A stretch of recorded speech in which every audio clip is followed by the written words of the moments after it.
ဖိုးအိုကသူ့ကောင်းကိုလှည့်လိုက်တဲ့အချိန်မှာအားလုံးလန့်သွားကြတယ်ဘာလို့လဲဆိုတော့သူ့မျက်နှာတစ်ချမ်းလုံးပျက်စီးနေလို့ပါ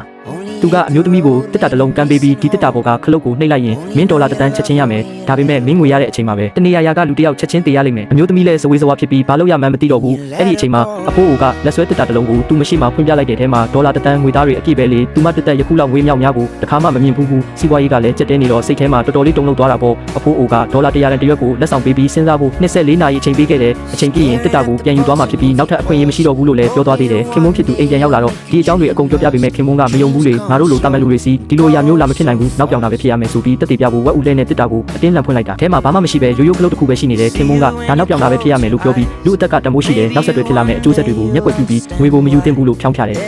အမျိုးသမီးကလည်းဟုတ်မှာပါလို့သဘောတူပေမဲ့စိတ်ထဲကနေအဲ့ဒီငွေတွေကိုဖျောက်လို့မရဘူး။နိုင်ပေါင်းများစွာကြာအောင်ငွေခွဲမရဖြစ်နေခဲ့တာပေါ့။ဒေါ်လာတစ်တန်းဆိုတဲ့နှလုံးကငင်းဖို့တော်တော်ခက်တယ်လေ။အဆိုးဆုံးဘာဖြစ်သွားနိုင်မှာမို့လို့လဲလို့တွေးပြီး